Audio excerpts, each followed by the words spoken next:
You're listening to the Chad Hasty Show on demand. Good for you. Now download the KFYO app and listen live weekday afternoons 5 to 7 p.m. Central.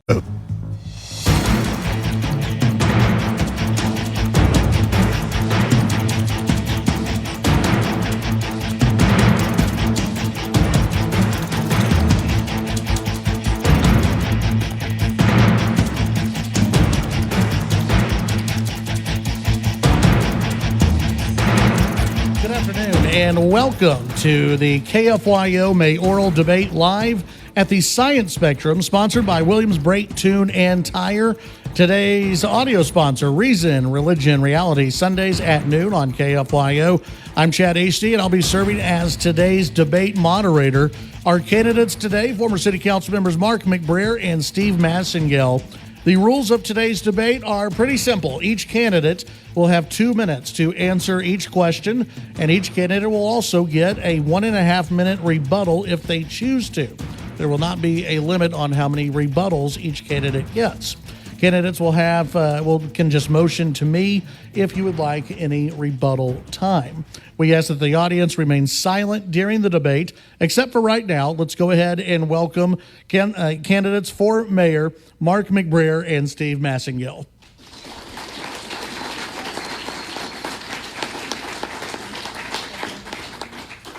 For those of you listening over the air, we appreciate you tuning in, and we'll also be having this on the podcast that'll be available and on a replay as well. And so we appreciate those of you who have tuned in and appreciate all of those who have come out to the Science Spectrum today. And thanks again to the Science Spectrum for hosting us today.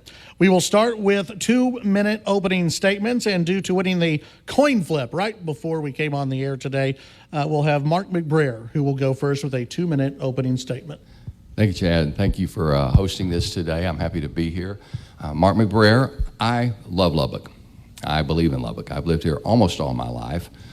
My dad moved my family here, his family here, back in the late 50s, and this has been my home ever since. My dad was a Marine, served at Iwo Jima, and after he got out of the war, married my mom. He decided Lubbock was a place he wanted to start a business and raise his family. I have chosen to stay here too, and I've raised my family here. My daughter Whitney's a dentist here in town. My son and his wife, Bryant and Carmel, are both teachers, and they're raising my 2 granddaughters here. So my past is here in Lubbock, my future is here in Lubbock as well. I was raised on the kind of values that I think are common right here in West Texas. They're very solid. My dad taught us that we were to love our God, love our family, and love our country, and find ways to serve. And that was how he lived his life, and that's how he taught me to live my life. My dad also believed very much in taking personal responsibility for what you do. He believed in limited government. And so that's how I was raised, and those are the qualities that I've come to make a part of my life as well. And they have followed me all the way through my life. I'm an ordained Baptist minister. I was a youth minister for a long time, but I'm now a practicing attorney, although I'm not taking any new clients on because I want to be able to give my full time to being mayor of this great city that I love so much. And so that's my intention, if I end up being your mayor, to serve this city proudly, the city that I love, and to give it my full-time efforts and to lead it in a new direction, because I believe that is what we want. That is what I'm finding that the citizens in Lubbock want. They're interested in this city going in a new direction, and I'm promising to do that. And I'm here today to ask for people's votes so that we can take this city in a new direction. All right, thank you, sir. And Mr. Massengale. Thank you, Chad. I'm Steve Massengale. I grew up here in Lubbock, went to school, spent some time at Monterey, and graduated from Texas Tech. Started my first business here when I was 16. I've been creating jobs in Lubbock ever since. I've been committed to our community for many years. Right after I graduated from college, I got involved with Texas Tech, a group called the Committee for Champions, where we worked hard as a group of business leaders to help Tech transition from the Southwest Conference to the Big 12. From there, I was involved at the Lubbock Chamber and had a great experience there. And in 2002, I was asked to lead that board as chairman of the board. In 2006, I was asked to run for the Lubbock School Board, where I served there for 8 years, and left my final time there was as president of the board. And over the past 8 years, I've been on the city council and serving District 4, where I've also served as the mayor pro tem. I'm pro-growth, I'm pro-business, and I will always work for lower taxes. Taxes have been a topic of this campaign. Please know that I've never raised taxes while I was on the school board, and the tax rate at the city of Lubbock is 10.8% lower than when I got on the city council. Things I've done since I've been there that are important: 14,000 great jobs created in our community. I worked to accelerate the construction of Loop 88 in the south part of our community, which is greatly needed. I was on the team that worked to get $1.5 billion of investment, private investment, and that's just across 2 projects, XFAB and Loprino. And lastly, I would just add that I've worked with a team of regional leaders to get I-27 extended and the federal designation of that from the port of Laredo to Colorado. If you can imagine, at some point in some of our lives, you'll be able to leave Lubbock and drive on the same road all the way to Canada. I come to you today as the most experienced candidate for mayor, and I would be honored to have your vote. All right. Thank you, gentlemen. We're going to go ahead and take our first break. When we come back, we'll get into the debate with the first questions, and yes, they'll be about taxes when we come back here on KFYO. Sunrise LBK, weekday mornings at 6 on KFYO.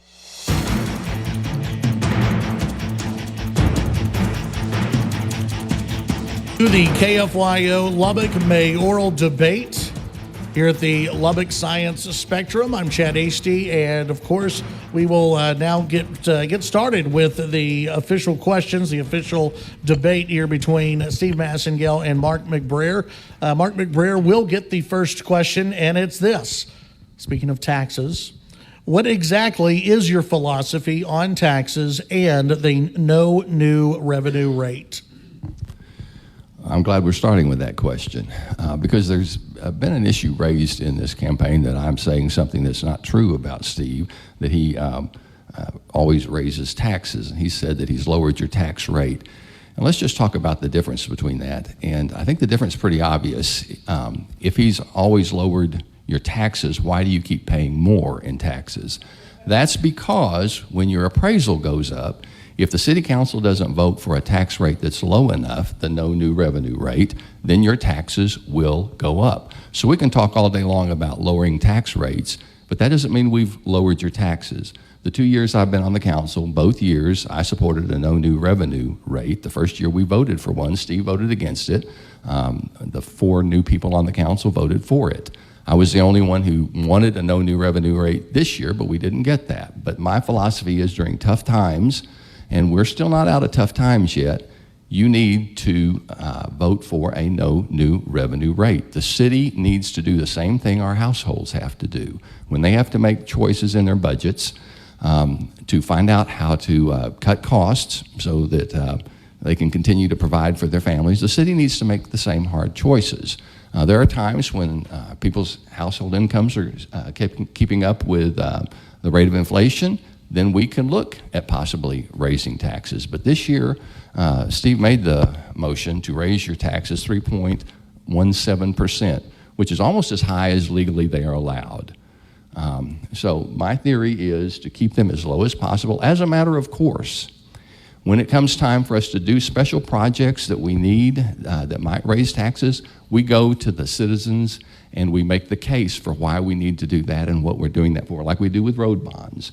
And we put that before the citizens, and if they vote for that, then the taxes can go up. But they get to make that choice. But as a matter of course, we should be very conservative with how we treat people's taxes because that money comes out of their pockets. So that's my position on that, and I stick to it. Steve, same question. Thank you very much. Yes, taxes, as I've mentioned before, have been talked about quite a bit in the campaign. You can dice this several different ways, but at the end of the day, I've lowered the tax rate or kept the tax rate same much more than I've ever had to adjust it. Now, keep in mind that the only times I've supported an adjustment are for public safety. And if you want to talk about the no new revenue tax rate, we would all love to adopt the no new revenue tax rate, but we have responsibilities and obligations. And one of those, and one of the biggest ones in the general fund, is to care and make sure we have provided for our first responders. And it's very difficult to do. We're in a situation currently with first responders, and whoever is on that council in July is going to have to consider the fact that Odessa has raised starting salaries of firefighters $10,000 over our firefighters. And ladies and gentlemen, I will just tell you that I want the best first responders on the line when you need them. And so we can all dream of taking and adopting the no new revenue tax rate all we want.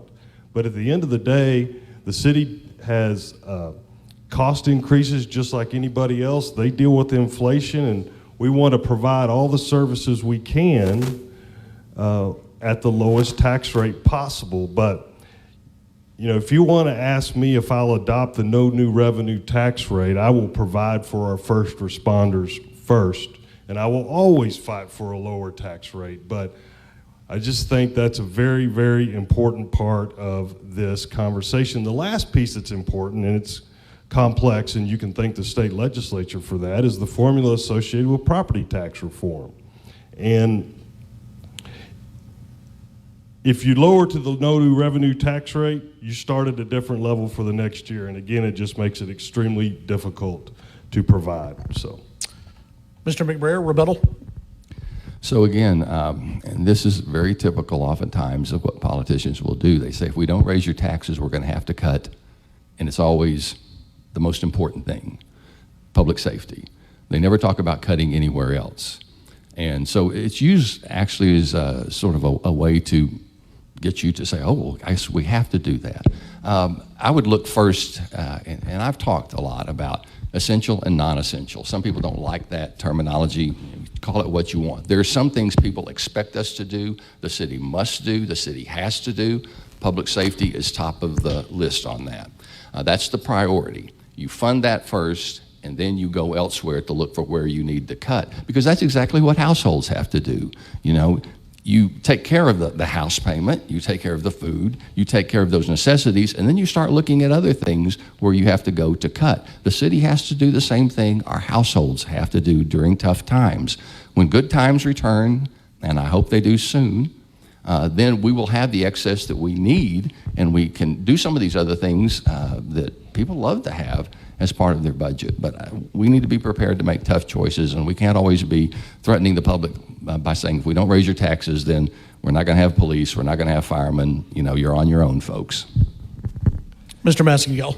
Thank you. First, I didn't say I was prepared to cut. I was just trying to provide, and I didn't, nor did I threaten that you wouldn't have fire and police. I think you have to look at the general fund and decide, you know, how you're going to provide for all of those things. And I think Mark has designated some things essential and non-essential. And I think as we go on today, I think we need to determine what is essential and non-essential. All right, thank you, gentlemen. Mr. Massengale, you'll get the next full question for 2 minutes, and it is this. In the last budget, you did vote for that increase, that tax increase you've brought up because for public safety. Was there nowhere else in the budget, in your opinion, to cut in order to find that money? So you're correct. By the way, 5 other members voted for that same budget and felt like it was justified. There was quite a bit of cut in that budget around capital projects. We were not able to fund the capital projects that we would normally fund to get to where we were at in that budget. There was a desire to do more than a 4% raise in that budget as well. So you look at those big items first, and which are not libraries and parks. You look at capital projects, but at some point you get behind on those, and then you're in a real bind. And you know, the city has issues just like we have at our households when something breaks, you got to fix it, and sometimes it's expensive. So that was cut, and I think that was adequate for that budget. And so I don't know how much deeper you look at that point before cutting, basic services to citizens. Mr. McBrayer, did you, during the budget process, you were the only one who voted against the budget. Did you identify anywhere else in the budget that should have been cut in order to prevent the increase? Well, here's my philosophy on how you handle a budget. City council, mayor, we're like a board, and we give instructions, policy-type decisions to our city manager. And we tell them, this is what we want as our tax rate. This is our priority. Where we don't want cuts, you go and find where those cuts need to be made. So that's how I look at that. It's not my job to go in and start picking departments and people. I can't fire anybody anyway. Only the city manager can do that. Those are decisions he alone really makes. The problem this year, and Steve is right, I was the only one that voted for a no new revenue rate this year. And I was aware that there was no support on the rest of the council not to do that. So, for me to go out there and decide we need to cut here or there would have been no support for that on the council. It was useless to try to even do that. I did try to cap some high-paid salaries, $100,000 or more, at a $4,000 raise. We gave everybody a 4% raise, but we have a lot of people downtown in City Hall that make more than $100,000, and the average household in Lubbock makes about $76,000. So I thought perhaps that is one place we could achieve some savings by we would have given them a raise, but it would have been capped at $4,000 or 4%. But there was no appetite. And so I thought that I was disappointed in that. But I believe we're still in tough times. We need to hold fast to a no new revenue rate, at least for another year. We'll see where we are after that. But that's my position on tax cuts and where you go to look for stuff like that. Mr. Massengale, rebuttal? Sure, thanks, Chad. So I've been there for 8 years, and this is a reason you need someone experienced at the helm. I've never seen it done the way Mark just suggested it, that you just go demand these cuts from the city manager. You make these decisions as a council, and I can assure you the city manager is not going to suggest cuts on any of the basic services that are provided out of the general fund. That's going to have to come from the 7-member elected body. And I would ask, if that's the way you do it, what did he suggest to the city manager in the last budget? Because I'm not aware that he made any of those suggestions. Let's talk about his pay plan. He suggested a pay plan that would give 4% up to, on salaries up to $100,000, and after that, $4,000 for the rest of the city employees. I mean, that is demotivating. Why do those people that make more than $100,000 deserve less? That would have negatively impacted civil service and non-civil service across fire, police, and city departments. Mr. McBrayer, do you want a rebuttal? Well, again, we pay our staff at City Hall well, and so when a lot of people, they're single salaries making more than the average household in Lubbock, I think sometimes you have to make tough decisions like that. So, but again, I believe the position we need to take is this is what the tax rate is. We go to our city manager and have him. I think Governor Abbott has said this. I think Governor Perry once said you can find 5% in any budget to cut. And so you have to be tough enough with your city manager. The city manager is always going to take care of City Hall. That's his job. And I don't criticize him for that. He's going to try to do that. But you need a council and hopefully leadership on that council. Again, a mayor is just one vote, but hopefully there will be leadership on that council to go to the city manager this time and say, we need to make some serious cuts. And don't cut here, find the cuts elsewhere.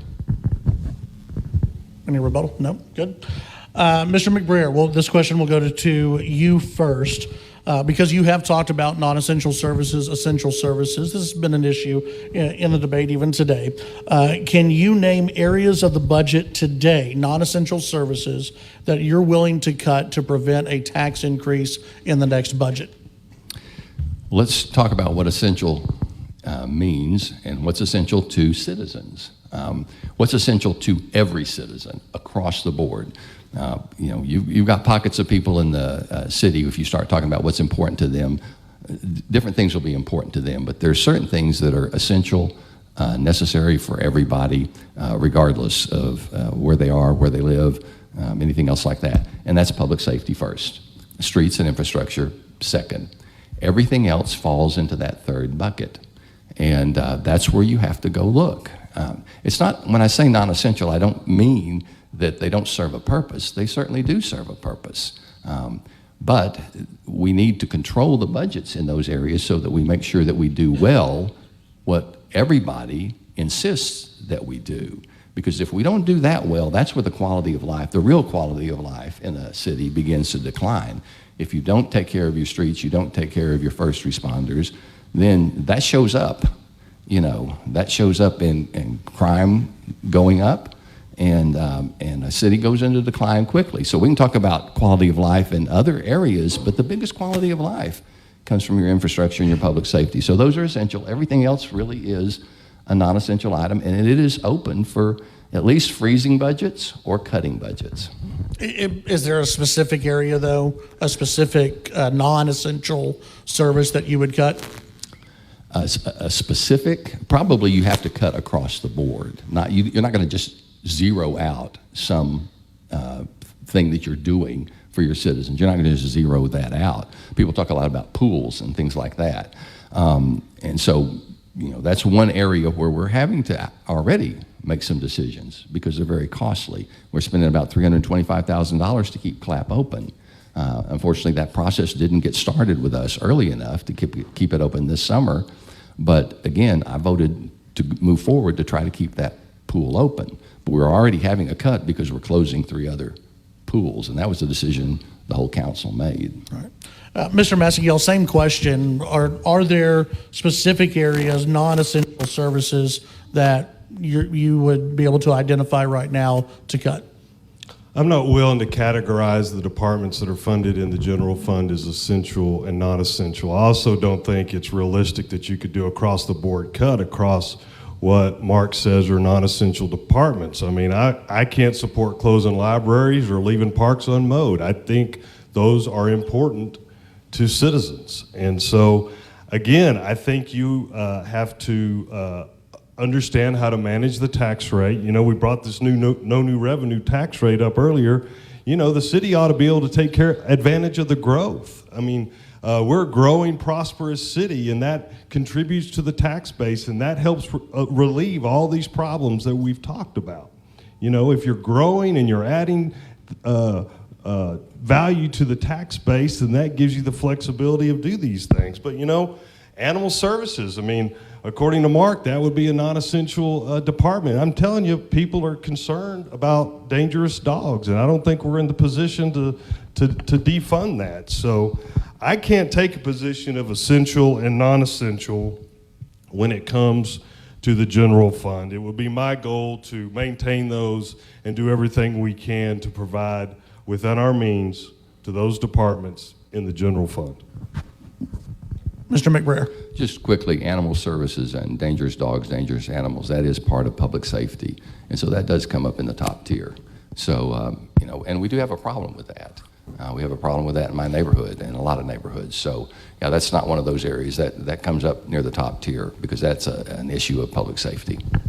All right. Thank you, gentlemen. We'll go ahead. We will take our next break here on KFYO, the Lubbock Mayoral Debate. We'll be right back. News Talk 95.1 and 790 KFYO.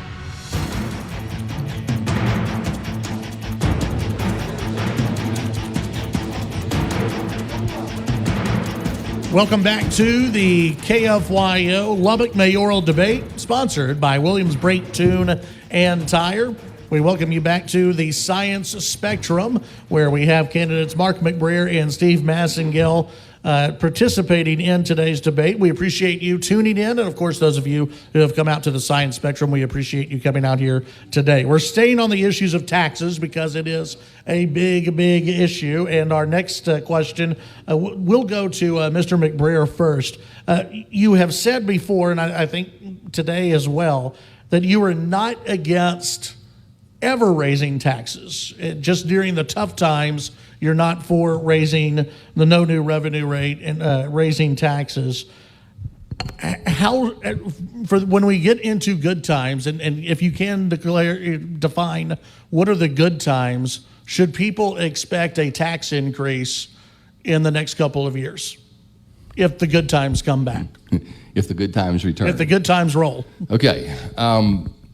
So, again, you do need to, Steve is not wrong in saying that your city hall needs, and your city budget needs to stay up with inflation when possible. But when people's household incomes are falling behind because of inflation, and they're not keeping up with that, that's when we have to make those tough choices. But when incomes match inflation, incomes go up with inflation, then you treat your city budget kind of the same way that people will be treating their household budgets. They have that excess then, or they have the ability then to pay more. The city can pay more. You don't want to fall behind, but our city generally tries to build up a surplus, a reserve during good times, and we can do that. And that's one thing we don't oftentimes look at. We love to keep a very good, strong reserve in our city budget, and we do have a good, strong reserve in our city budget. But sometimes, maybe even in tough times, that's where you need to go to try to find some of the ways to make up some stuff. But when times are good, people's incomes are keeping up with inflation, then your city budget can keep up with inflation too. You want to make sure that those things kind of match. So that would be my opinion. But you have to look at the conditions on the ground. And the conditions on the ground have not been good for the past 2 years for the average homeowner, taxpayer in Lubbock, Texas. Mr. Massengale, I'll go to you, and I'll kind of phrase it this way. For you, when the good times are back, do you think we should still stick to the new revenue rate? Should we continue on with raising taxes? What is your philosophy when the quote-unquote good times are back? Well, you would never, or I could never adopt a philosophy of continually raising taxes. When the economy's a little slower, it's harder to provide. We talked a little bit about reserve, and Mark mentioned reserve. I mean, even in this last budget, when we were looking at needs, we took quite a bit out of reserves. Reserve is your savings account for the community, and there's some rules around that about what you can and can't take out of that. But I think in the good times, you're going to look to keep taxes lower or lower the tax rate, and hopefully put away some things for a rainy day. We do that at City Hall all the time, and take advantage of some of those projects that we pushed off, just like the ones we pushed off in this last budget. So, every budget stands on its own. I can tell you I've done it long enough that there's always a surprise. Something costs more than what was expected, and you have to allow for that. But again, you've got to take it in stride and make good decisions and understand how to manage that budget and continue to provide. Mr. McBrayer. And one other thing I might add in here, when you do have, when the good times return, and we're all praying for the good times to return, then one of the other things that we need to look at very seriously as a city is to use that increase in taxes, if we choose to do that, to pay down our debt. And so that's something that comes up constantly whenever I'm out talking to people. One of the things that gets mentioned a lot is our city's debt. And so that's another thing, and as you ease that debt, that indebtedness of the city, that also gives you some leeway and some breathing room to do some of these other things that you might call non-essential or quality of life issues that we sometimes don't get to do because we carry such a heavy debt here. Mr. Massengale. Let's talk about debt, and let's talk about what happens when you take a position of driving the tax rate down or take the position of the no new revenue tax rate. You can look back at councils, in the mid-2000s where some of that was done, and you look, and that's when the debt significantly increased. When I came on the council in 2016, there was a significant amount of debt associated with things, cars, office items, and street maintenance that we couldn't afford to pay for from a revenue perspective, so the council started borrowing money, what I call swiping that credit card, and I'll just use the example of street maintenance. Let's say you come through and we all see what street maintenance looks like, and the life of that is, let's say, 8 years, and we were financing it for 20. And how does that make sense? Wouldn't you rather take care of it now? And that's one reason that over the past 8 years, I've worked to reduce all the debt on that frivolous spending, and we pay cash for those items now. And that's work that I did on this council for the past 8 years. We fund street maintenance with cash. We buy vehicles with cash, with the exception of some pumper trucks and some things associated with fire rescue. And we're paying for those items that don't have a long life with cash so that the citizens aren't burdened with debt. Mr. McBrayer. So let's talk about a bunch of new buildings we have downtown and the tens of millions of dollars we spent on those. I wasn't on the council when those decisions were made, but we had a city hall that we abandoned, sold off to South Plains College to use, that was perfectly adequate to have housed our current police headquarters, our property room, our forensics lab, and our municipal court, and wouldn't have required us to build a $7 million parking garage. All of those were part of Mr. Massengale's time on that council. The buildings are beautiful, they're wonderful. We've already outgrown our police headquarters, and the decision was made not to keep that building because Mr. Massengale said it was too large. Well, we would have space now for our police headquarters to expand into and to house all those other things. But we spent tens of millions of dollars on that and went into debt on that. And what do we have to show for it? Beautiful buildings. But I don't know that that's a decision that the citizens wanted us to make. We didn't take it to the citizens. They didn't get a chance to vote on that, but we're paying for that. Now, that money could have been used for some other things that were more important. And he's probably going to say, well, we moved South Plains College into that building. We basically almost gave them the building, and then we gave them $10 million out of LEDA to fix it up.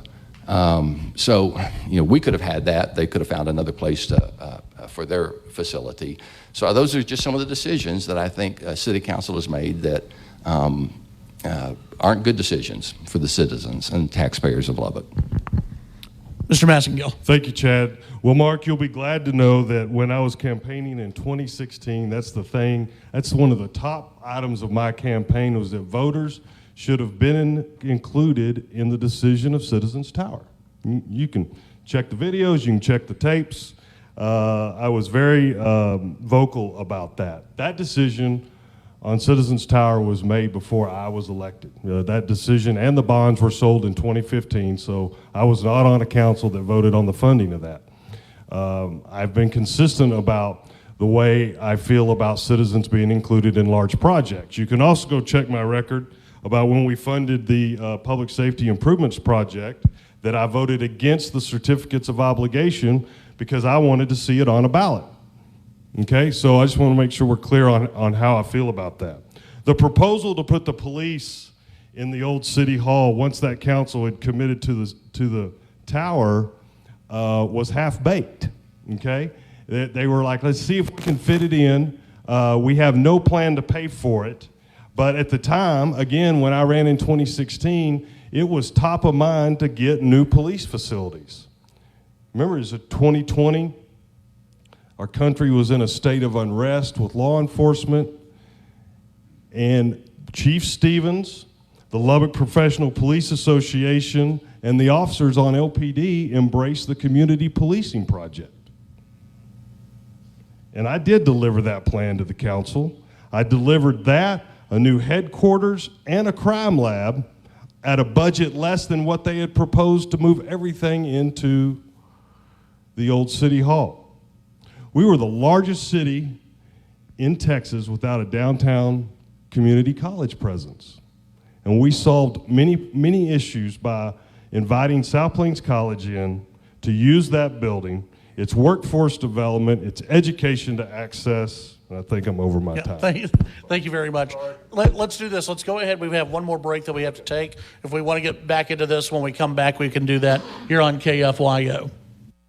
Election 2024 can be heard here. News Talk 95.1 and 790 KFYO.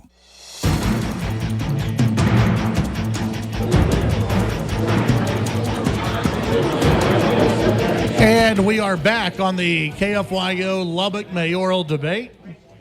There's a quick break there, just about a 2-minute break. We appreciate everybody tuning in to today's debate. Of course, we've been spending a lot of time on taxes, and I just want to clarify real quick, and this is going to go to both candidates.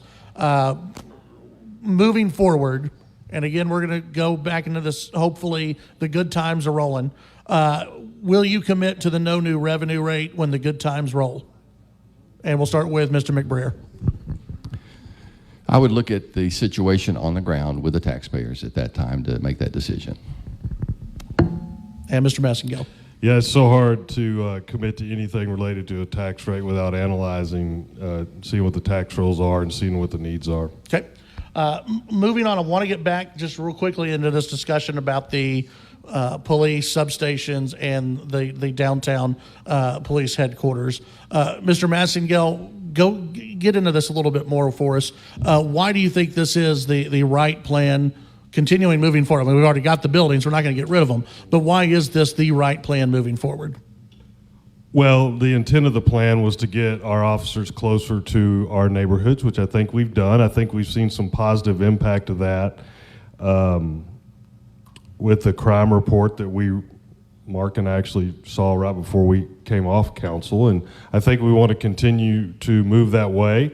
Our new chief supports the community policing, and so I think that helps moving forward. But, you know, I don't think the buildings solve the problem. I think they help, but we've got to continue to set policy and give direction to city staff and PD to make sure that we're fighting crime. I think folks are frustrated with crime. Mr. McBrayer, would you have voted against the substations and against the downtown police department? That's a good question, and I'm not 100% sure how I would have voted on that at the time. I know our chief at the time, and I knew Greg Stevens well, wanted that. And I'm sure he made a good case for it. But at the same time, our police officers were falling farther and farther behind in their pay. And to be frank, you know, buildings don't solve crime problems. Police officers on the beat help to solve crime problems. So 3 years ago, before I was on the council, our police officers had to come to the council. They had to go out and spend $100,000 of their own money to petition to get raises to get them anywhere even close to being paid what they needed to be paid. And they're still far behind on that. So the decision to build buildings over the decision to pay our officers more, I think I would have started with the pay for the officers first so that we could hire more, keep them on the job, not lose them to other cities. And once we solved that problem, then looked at the community policing and the substation issue, because I don't think it's a bad idea. We are a large city. We really are a large city. We're spread out over a really big area. But I would have attacked the problem probably in a different order. Mr. Massengale, rebuttal. So when you're looking at the debt service around the police stations and paying officers two different pots of money, INS, M&O, but I think it's important that that was probably 2017-ish, 2018 when we started talking about that the department was highly supportive, the association was highly supportive and involved, and so it's not like we were doing something against their wishes. We weren't. I mean, councils prior to the one I was elected on had been kicking this can down the road for years. There had been so many proposals, and so many proposals that more than what we spent to solve the police facility issue. We generally do a pretty good job at fire facilities. Think about it. You see fire stations pop up. So my dad's here. He worked at City Hall. His first office was at Municipal Square where that police headquarters was in 1980. Looks pretty much the same way today when they moved out as it does then. Had outlived its useful life. Facilities don't solve the problem, but they are certainly helpful. All right, thank you. Going back into this upcoming budget, police, fire, first responders, would you commit to a pay increase for first responders, police, fire, and first responders in the upcoming budget if elected mayor, even if that goes towards a tax increase? And we'll start with Mr. Massengale. Well, the pay increase doesn't mean a tax increase, but I will commit to keep their salaries competitive. I said it earlier. I think it's in our best interest. You look at the city council to ensure for the public safety of our community, and I mean, those guys respond to us when we're in our greatest need, and I want the best people, men and women, working for fire and police to respond when we need them. And I don't want them going to Odessa. I mean, we have firefighters right now that commute to Dallas, and I don't see why we can't be the most competitive. Mr. McBrayer. Yes, and I already have committed to both the firemen and the police to work towards pay raises for them. And I'm glad to hear Steve say that you can raise those without actually having to raise taxes. Meaning you do have to look elsewhere to get that money. But that comes first. That's the most important thing. All right. Let's do this in about, we have about 2 minutes left, so let's do 1 minute each on this one. Mr. Massengale, your opponent has talked about not taking Lubbock back to the Pope Massengale years. And actually, we'll start with Mr. McBrayer. I'm sorry. What do you mean by that? Well, I mean a lot of things by that. So it's just kind of a phrase to remind people of what those years were like, of always raising taxes, always spending more money, building big projects with your money, beautiful legacy projects downtown when maybe other things were more important. There's a lot of, I think, also that council was out of touch with the citizens and what was important to the citizens during that time. We had a failed road bond because there was just a lot loaded up into that road bond issue that was not well thought out, not well planned. It was a big bucket of money for Broadway without really a clear plan for what we were going to do, and the citizens rejected it. When we came back just a year later with a new council, with a good plan and more money, the citizens overwhelmingly voted for it. I think the council was out of touch on the issue of the sanctuary city, and that showed up in the vote that the city had. Mr. Massengale, we'll go ahead and go to Mr. Massengale, and we're going to give you some extra time after the break. Thank you. Well, he has referred to the Pope Massengale era. Let's just talk about that. 14,000 great jobs. I already talked about it. Acceleration of Loop 88, the work we did on I-27. Unprecedented investment in law enforcement facilities. Generational investments. Record sales tax. Record low unemployment. Record housing starts. Aren't those all the things that we look for? That's what good economies look for, and that's what keeps the tax rate low. That's what grows our tax base, and that's what gives us the ability.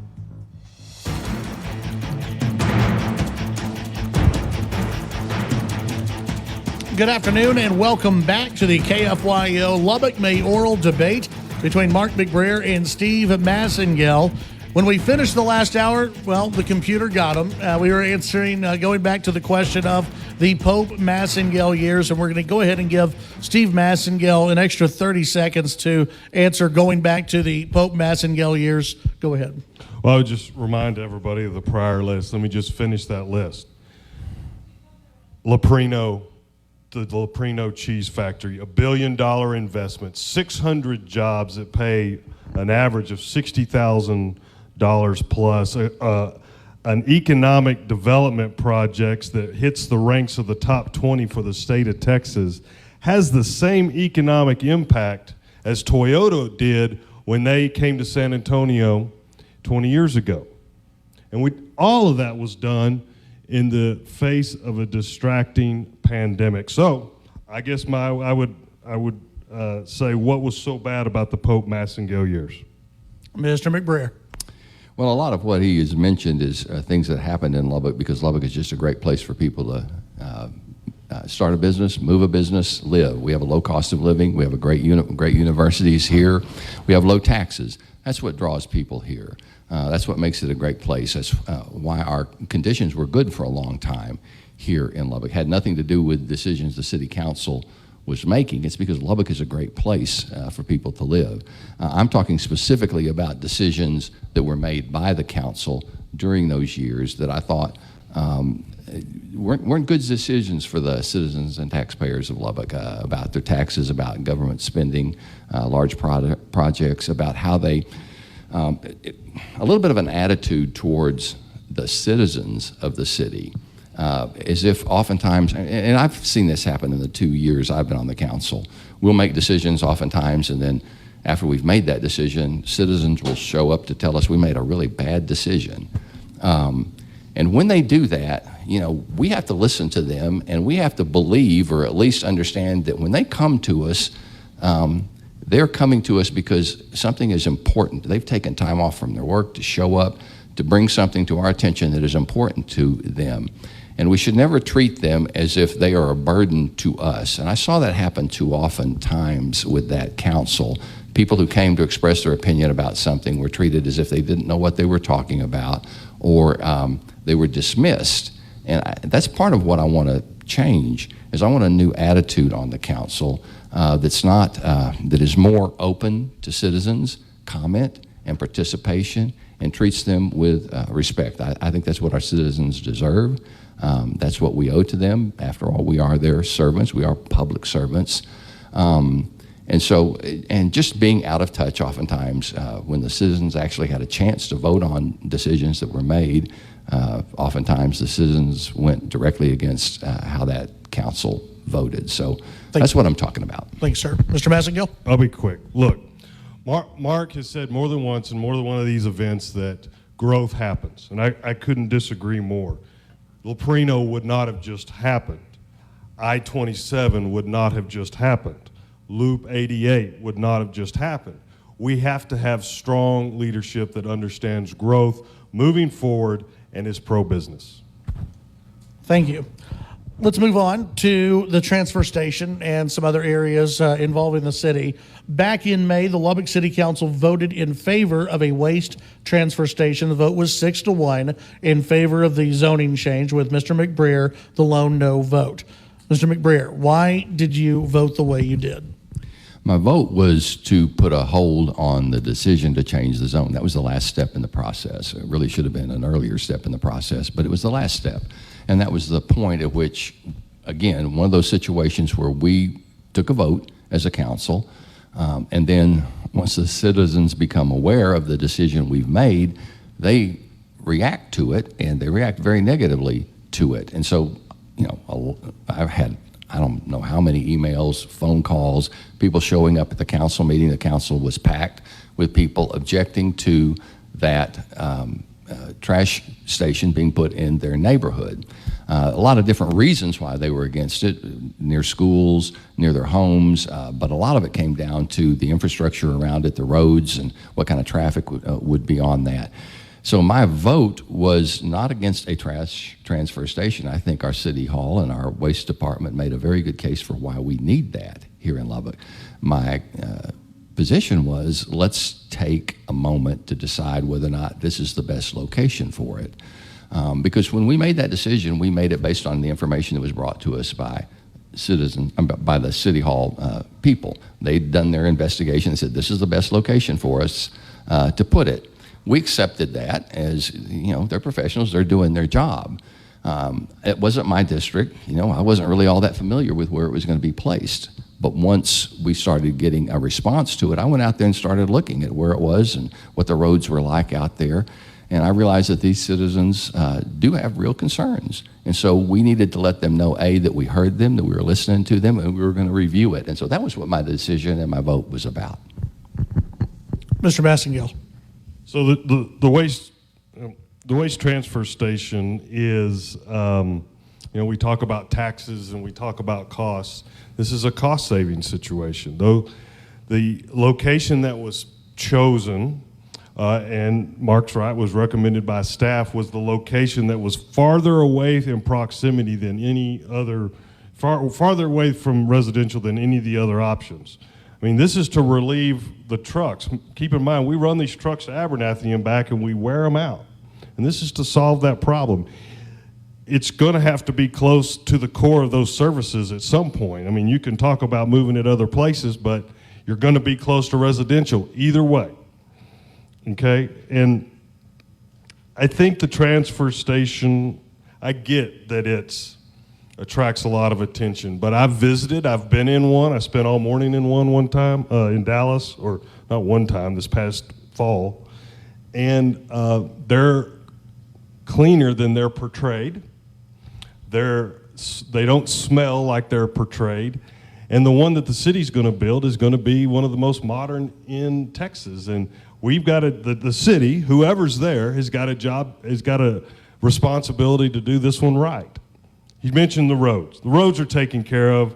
We talk about the roads. The roads are addressed in the road bond, and IOLA will be addressed one way or the other, whether the county helps out or not. Thank you. Mr. Massengale, with Lubbock continuing to grow, do you anticipate Lubbock needing another one of these waste transfer stations in the future, maybe in a different area of town? I wouldn't think in any of our lifetime. Now, I can't predict at what rate we grow. I hope we continue to grow at our healthy rate that we've always grown at, but I've had no discussions of needing another one. You know, the only thing I'll add, since we're talking about trash, is recycling. You know, I hope we get to a point as in a community that we can accommodate more services around recycling. Maybe the waste transfer station lends to that operation a little bit, but I don't see any future of having another one anytime soon. Mr. McBrayer? That's the same answer I would give. Okay. Staying on this just a little bit, Mr. McBrayer, you voted in favor of the land purchase, I believe, back in July, and voted to approve funding for the project back in 2022. Some on the current council, in the past council, have accused you of playing politics with this vote. What would you say to them? Are they wrong? And how would you address that? Yes, I would say they are wrong. In my 2 years on the council, I've always stood up for neighborhoods. It wasn't a political thing at that time. It wasn't my district, but I've stood up for what I believed was best for my District 3, what I believed was best for District 2, and what I believed in this case was best for District 5. So it was consistent with all my other decisions. It wasn't me playing politics. It was me being consistent with something that's one of my 3 points in my campaign, protecting our neighborhoods. So I believe that we needed to listen to the citizens in District 5 who are expressing their concerns, at least give them the courtesy of going back and looking at that decision again and making sure that we made the right decision. Mr. Massengale, you've been part of the planning for this. You were on the council. You were in on all the discussions, not to release any privileged information, if you will, but do you believe this was a political vote? Well, Mark will recall I wasn't the one that called him out on the dais for politicizing this, so he and I probably can agree on that. There's significant information out there. Mark was one of the greatest advocates for this, and then he certainly changed his position on it. And I think all of us want to protect neighborhoods, but if we're protecting neighborhoods and that's our goal, then we need to do it at the onset of the project. It's very difficult to switch gears on these projects after you get in them. There's no secret on this transfer station. I mean, the prior council had been working on it for years, so there wasn't certainly any surprise to the council members on this. Mr. McBrayer. You know, the surprise was to the community on it. They weren't aware of it till the notices went out on the zoning issue, and that's when they came forward. That's why I said it was probably done in the wrong order. They needed to have notice of this, so they had their input before we made that decision. So again, that was one of the things I would like to change, is kind of how we handle some of these decisions, so the citizens have a they have some lead time. When we're making an important decision like this, they know what's coming down the pike, and they have an opportunity to make their voices heard, and we're not making these decisions totally in a vacuum. Citizen input is important. But again, I believe it's the right decision to have a trash transfer station. I was not against that decision at all. I believe and I also believe that we can do more recycling through it. I think was designed with that as something we will ultimately be able to do there. All right, we'll go ahead and take our first break of this hour. Well, it's about a 3-minute break. When we come back, more of our debate with Steve Massengale and Mark McBrayer. The Weekend with Michael Brown, Saturday nights from 7 to 10 on News Talk 95.1 and 790 KFYO.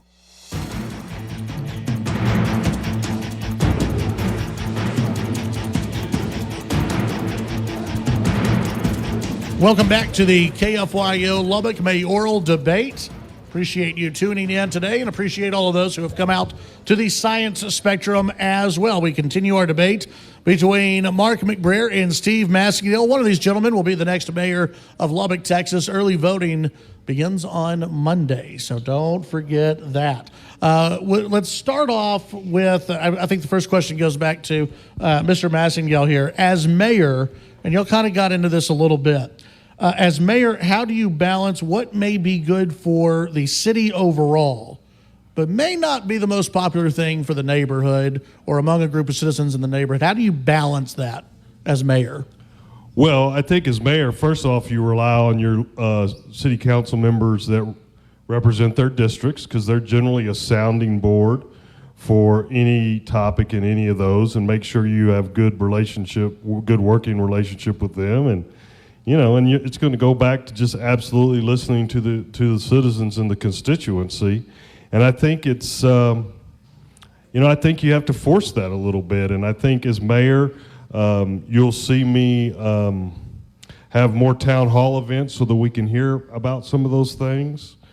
I've had people ask me about coffee with the mayor. I don't know if we'll go back to that, but I do want to have more mayoral town hall events, and I don't know that we've had any in the past couple of years, but you'd also see me do more work sessions to make sure that we're working through the issues in public and make sure that we're as transparent as possible. And I think those are the mechanisms you use to make sure that you are balancing what's good for the community. Mr. McBrayer. Okay, so again, since neighborhoods are one of my top issues in protecting neighborhoods, I mean, that's where we live. That's where we raise our families. That's where our homes are. Our home value is probably the greatest asset that we have. We want our neighborhoods taken care of. And so we can talk all day long about the city, but most of us have an impression of the city and how well the city is functioning by how well our neighborhoods are being taken care of. And so I always try to look at the neighborhoods because they're the significant part of our communities, and I want to make sure that they're protected. Steve is right. You talk to the people in those districts because hopefully they have a good feel for what those citizens want. But before you make decisions that really affect those neighborhoods, you do need to have a better way, I think, of communicating with the people who live there about the decisions you're thinking of making, so that they can give you the input in public forums, and so they don't have to come after the event to let you know you made a really bad decision for them. So I think communication is one part of that. Being out there, I plan to be a full-time mayor. I'm a practicing attorney at the moment, but I've not taken on any new clients this year at all. Hope to wrap up the work I've got with my clients so that I will have the ability to be out there in the community, in all the neighborhoods, talking to people, figuring out what is important, where they feel like the city is not doing the job it needs to do for their neighborhoods.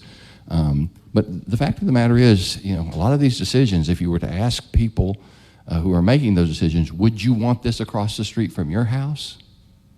The answer would be no. And so I can't just sit there and say, if I don't want it across the street from my house, why can I feel comfortable by putting it right there across the street from someone else? So you have to ask a question. It's kind of the old golden rule about how you operate in a city. And a lot of times that it's good for the city can be really a way of getting around, saying, well, I know it's going to be bad for your neighborhood, but it's good for the city. And I look at the neighborhoods first. The current city council this past week, which I should note, neither of you voted on this, voted on a new student housing complex that will be located between 14th and 15th Streets and Avenue X in South Overton. If you had been on the council, if you're mayor and this comes up, how would you vote on this issue? And we'll start with Mr. Massengale. I don't think there's any secrets in this room about where we are on all this. I would have stood up and supported this. I believe these projects can be compatible with the neighborhoods. If you look at the area where this particular project is, and there's a couple of projects that are top of mind that we always talk about, it's a majority investor-owned area. I believe the parcel is vacant, completely vacant. On the west side is adjacent to commercial. These projects don't work unless they're near our own D1 Tier 1 university. So these projects support our university. This is being supportive of Texas Tech. If we all love our great economic engine here and we want to be supportive of that, we got to support projects like this. This project solves some of the problems we talked about before. $1 million a year on the tax roll for a project like this. It's estimated at $200 million. We all want to talk about low taxes and we want to provide, but we've got to find a way for these projects to happen. We cannot say no to these projects. We've got to find a way to make them compatible with the neighborhoods and work with the neighbors' concerns that there's ways to do it. We've got to listen to them and we've got to figure out how to make it work for all. Mr. McBrayer. So again, the word, he just used it, compatible with the neighborhood. And I don't believe that this particular project was compatible with the neighborhood. I would have voted against it again. I'm not against, it's a natural place for student housing to go. The density of this particular project is so great that it will have I believe will have a negative effect on the neighborhood. But the density is required by the developer because that's how he gets a return on his investment on it. Different developers might have different return on investment needs. They could have developed a more compatible project there, but this is the one that came forward. I want development. I'm glad that something's going there. This is not what I think is best. Time may tell. It may not be as negative an effect on that neighborhood as we think. But I don't believe Avenue X is prepared for the traffic it's going to have to handle. I will say this, given the fact that it is going through, Mr. Pierce, who is the one behind it, is a great developer. And he loves Lubbock and he loves tech. And so given that option, I'm glad he's the one doing it because I think he's really going to try to work hard with the community. And so we've got a good developer there, but at the end, I still would have voted against it. I don't know whether he would have ever been able to come back with a different design or that was more compatible or not, but he's going to be able to build what he wants to build now. Okay. Did you want a rebuttal? No. Yeah, I got nothing to add on that.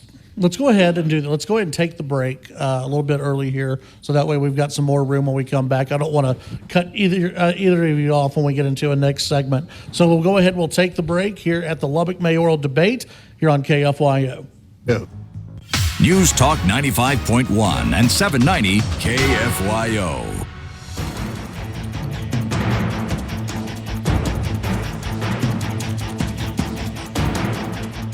To the KFYO Lubbock Mayoral debate. We'll get right into the questions, and we'll start with Mr. Massengale. In a previous debate that you two had, you said that you were the pro-growth candidate and that your opponent is anti-growth. Let's get into that. What do you mean by that, and why do you believe your opponent is anti-growth? Well, I think the prior question kind of dovetails into this one, and my reference was the fact that Mark didn't support those two large projects that, he and I voted differently on that. And I'll go back to my point about growth. And it goes hand in hand with taxes. And we've got to take every opportunity we can to add to the tax base to relieve the property tax. And I still believe that both projects are compatible, although they aren't the same project. But when you've got a $200 million plus project that is interested in investing in your community, it's my opinion, you better find a way to make it happen.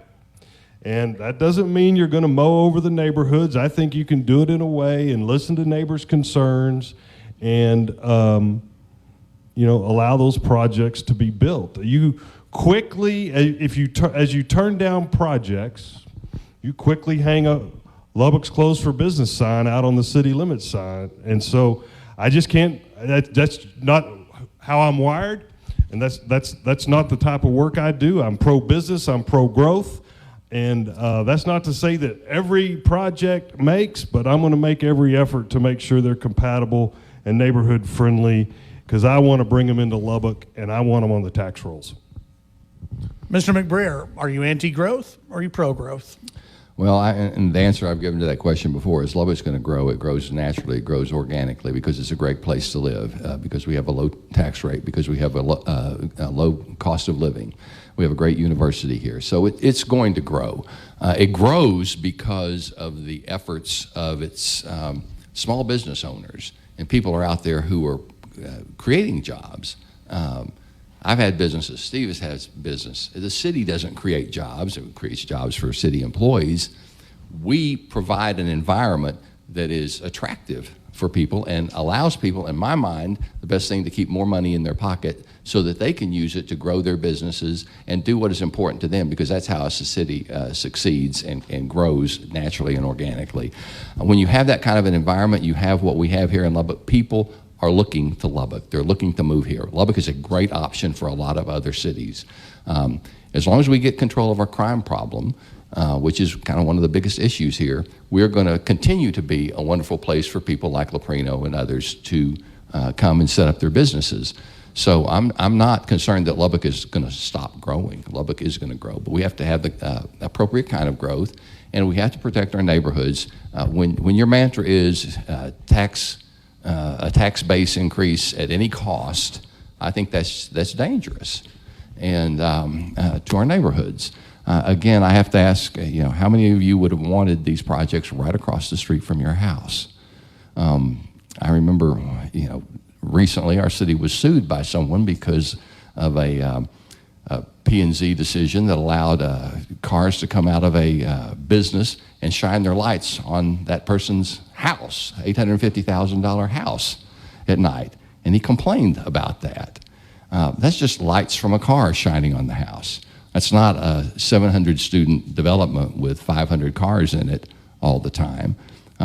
People are concerned about their homes and where they live. So, Lubbock's going to grow. I am not anti-growth, but it's got to be the right kind of growth. Mr. Massengale. Thank you. I think this is a differentiating factor between Mark and I. I think Mark is willing to stand by and let growth happen. I think that's what he just said. I won't do that. I'm going to be the top salesperson for Lubbock.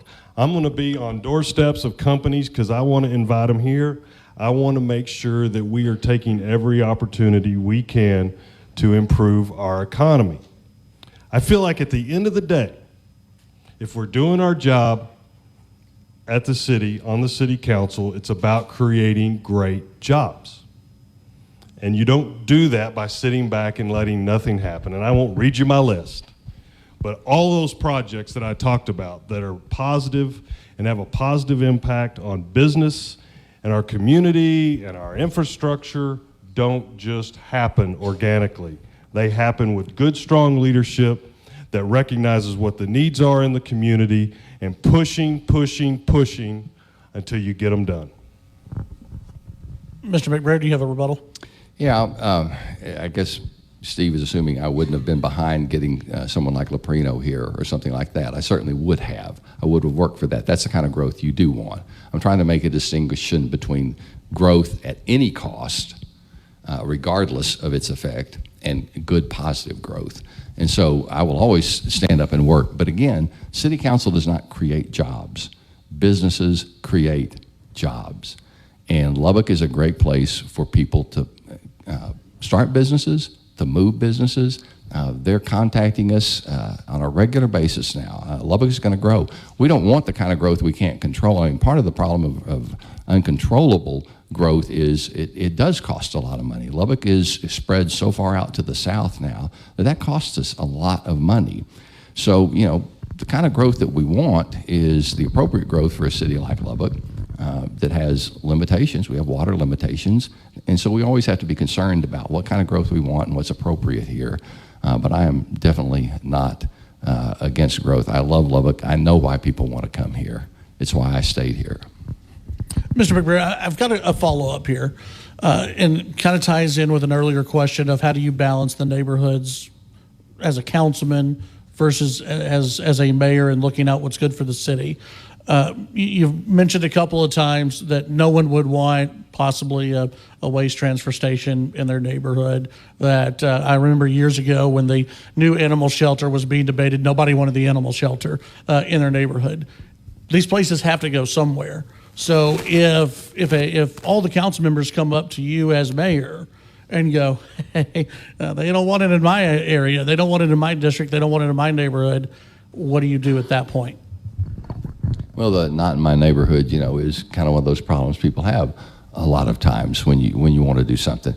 Again, you have to be able to flush these whole questions and issues out for your neighborhoods by letting them have input and feedback on it. And that's where I think we failed lots of time on a lot of these decisions. We haven't brought people into the process early enough to let them know what we're doing, why we're doing it here, what the decision process is like, and letting them be part of that decision. Because when you affect people's neighborhoods, they take that very personally.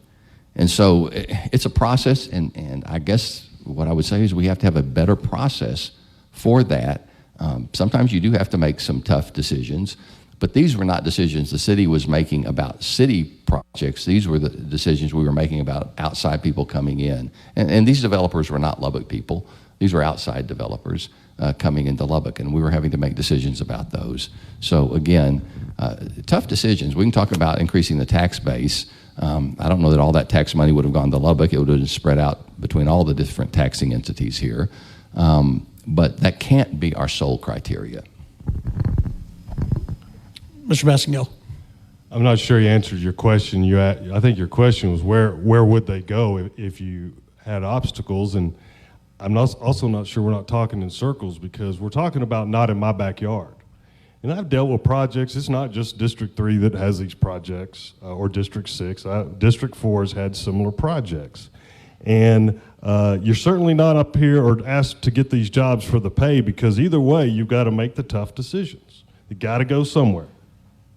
And you're not going to please everyone with the decision, but at the end of the day, you've got to be prepared to make the decision. I think you can overcome the obstacles in the neighborhood. I think you listen more than you talk when you're doing this, and you just can't say no to all this. You can't say no to the transfer station. You can't say no to investors. And by the way, that project in Overton is not necessarily outside. There are definitely stakeholders and ownership involved in that are very much here in Lubbock, vested in Lubbock, small business owners in Lubbock that also support Texas Tech. Mr. Massengale, in a previous debate, you said that you are prepared to have a discussion with citizens and the council about a solution possibly involving an indoor-outdoor aquatic center. You've said that it would cost money and that it would be a council and citizen decision. Why is this a need for Lubbock? I don't know that it is a need, but I think there is a need to have the conversation. This would be the week that our city pools would have been open. I've heard from enough people that they miss the pools. Now, why the pools are closed, I don't think you can stick that on either one of us, but it's a situation of, they've outlived their useful life. It's hard to get parts for them. They're old. But I think the community, and you see this all over the state of Texas, communities dealing with aging pools, and they still want a place to swim or have an aquatic center. And so I'm not advocating for that, but I'm advocating that I would create the venue and the mechanisms to have that discussion, whether that's a town hall or what have you, and listen to the citizens and find out where direction they want to go. I mean, to me, it makes sense. If you go that direction, you need something you can use all year long. This Memorial Day to Labor Day deal, from a business perspective, doesn't work for me. But if that's what the citizens want, I'm willing to have the discussion and find out how we go forward. Yes, it costs money, but I'm not advocating yes or no, but what I'm advocating for is I believe our community wants to have the discussion. Mr. McBrayer, it sounded like in that debate that you were open to the idea of something that was open year-round, a quality of life thing that was open year-round. Is that an aquatic center, an indoor-outdoor aquatic center, and do you think that's an issue that should be brought up with the citizens? I think it's an issue that needs to be given real consideration, and it may be more of a public-private kind of a cooperative effort between the city and private entities to do something. I think there is some interest in doing something like that here in Lubbock. So I think it's something we can look at. I do hear quite a bit from people as I talk, and I'm walking blocks, why are you closing the pools? And again, the issue was failure to maintain them, and they just get old like we all do, and fall apart over time and begin to leak, like we all do over time. So, so you just, not everybody. Okay. All right. Thank you, Sheila. And Sheila's also just citizen Sheila now. So, well, no, not yet. Not yet. You're still. Okay. Sorry about that, Sheila. And so, but I believe when we keep coming back to the better times, I think people, if we put together a good program that people understand, they understand what they're going to get and what they're going to pay for what they get and what it's going to be like, how it's going to serve them, they might be agreeable to something like that. And I certainly wouldn't be against it, especially if the citizens decide that's what they want to do. And that may very well be the case. Okay. Any rebuttal? Not even about the leaky people thing? Well, I'm not leaking yet, but I understand. Next question. This one's fun. What do you believe should be the plan for the brick streets in downtown Lubbock? And we'll start with Mr. McBrayer. Okay, you're going to throw the bricks at me. Okay. He said everyone was leaking out there. I know. Well, and we've talked about the brick streets a little bit again, and it's one of those things a lot of people feel very passionate about because they're historical. I always kind of laugh a little bit about that. When we talk about historical in Lubbock, we mean something from the 40s, and you go other places in the country and, to get historical designation, it had to be built in the 1700s, or the 1800s. And here, if it was built in 1940, we stick a plaque on it. We're a young city, we are, but Broadway does not have the feel of a young city. It has the feel of an old, falling apart city.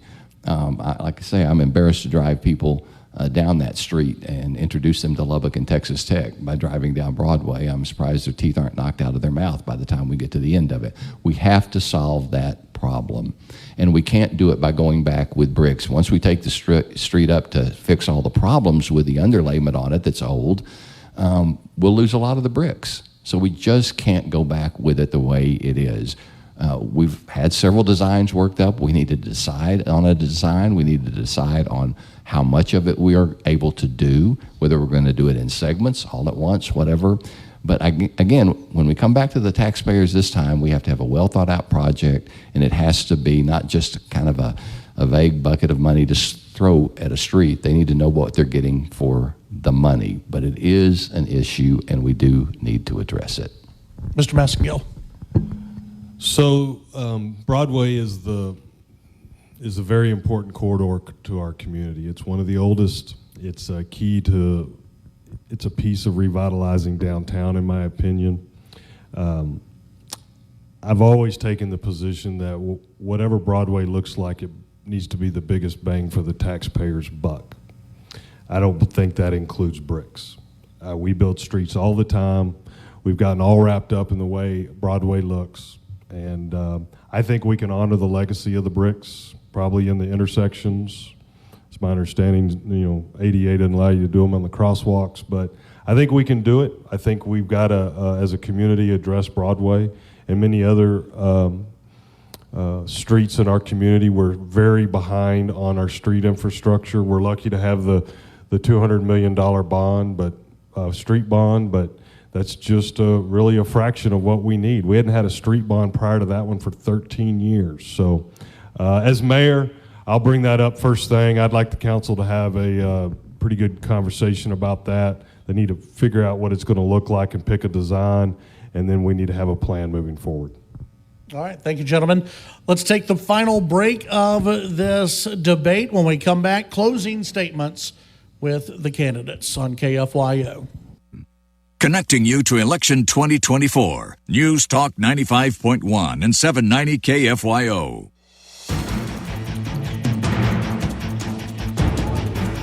And we're back to the KFYO Lubbock Mayoral debate. We will start with closing statements. We'll begin with Mark McBrayer. 2 minutes.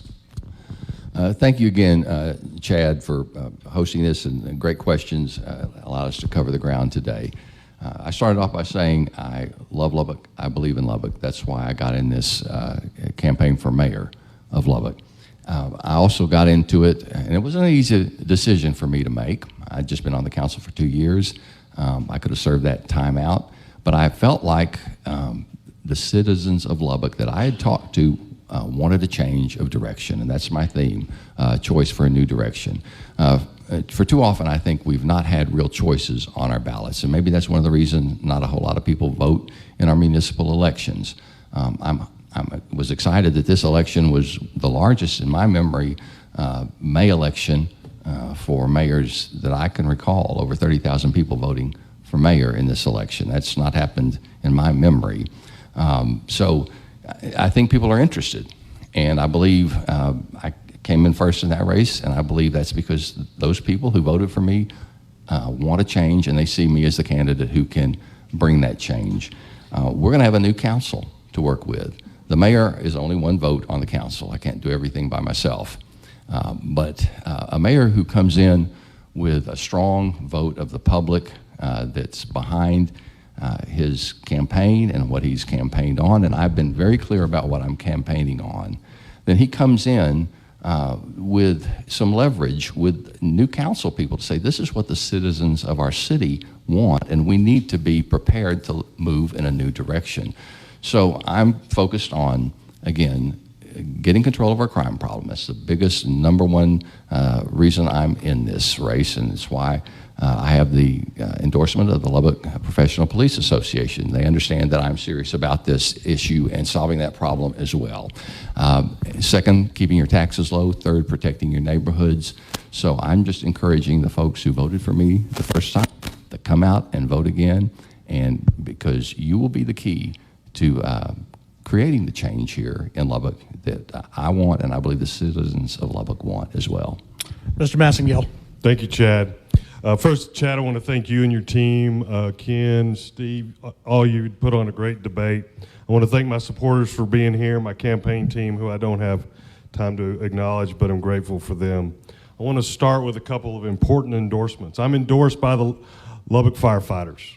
They're a very engaged group, and they do that because they feel like I have a handle on how to take care of our first responders. I think that's very important. Second, Mayor Trey Payne has endorsed me. Mayor Payne has worked with both of us for the last 2 years, and he feels strongly that I should be the guy that fills his shoes. I think that speaks volumes. I'm ready to get to work. First 100 days in office. We've already talked about it. We've got to discuss Broadway, and we've got to commit to a plan. Budget will quickly hit this council as soon as we get through the runoff. We'll address first responder salaries and make sure they're competitive. We're going to have a discussion about dangerous dogs and make sure we have a plan moving forward on that for the community. We'll also have a discussion about the pools and make sure we understand what the community really would like to see on that, all while keeping the tax rate low. Lastly, we will have a spirited discussion about crime. I will ask the council to set some goals and some priorities to deliver to city staff and our new chief to make sure that we continue our fight on crime because citizens are frustrated. I'm Steve Massengale. I look forward to the runoff. I'd be honored to have your vote starting on the 3rd, Monday, and Election Day on the 15th. And I would be honored to be your mayor. Let's go ahead and give them both a round of applause.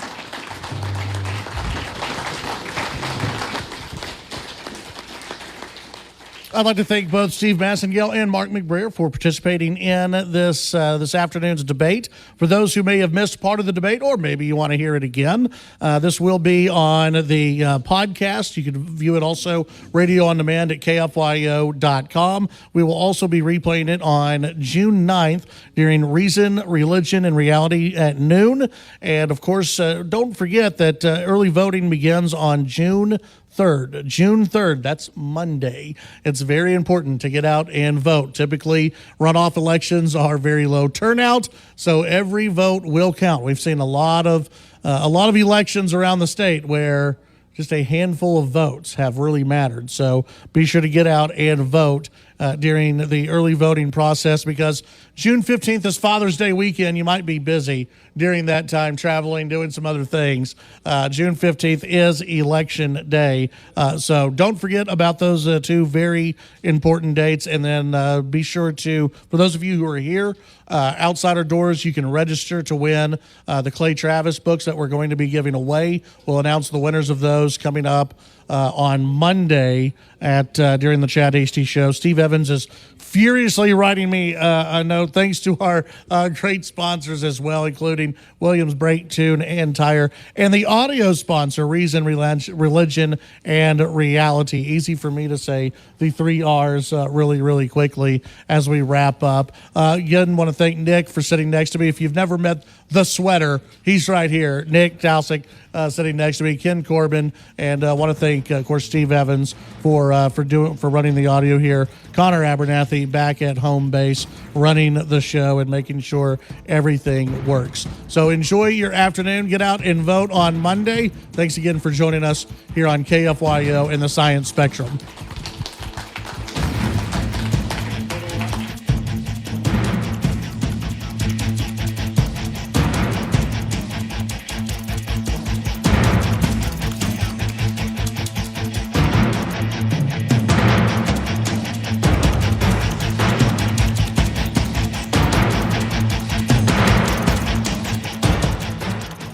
The views and opinions expressed by the participants during this KFYO program are not necessarily the views of KFYO, its staff, management, advertisers, or Town Square Media.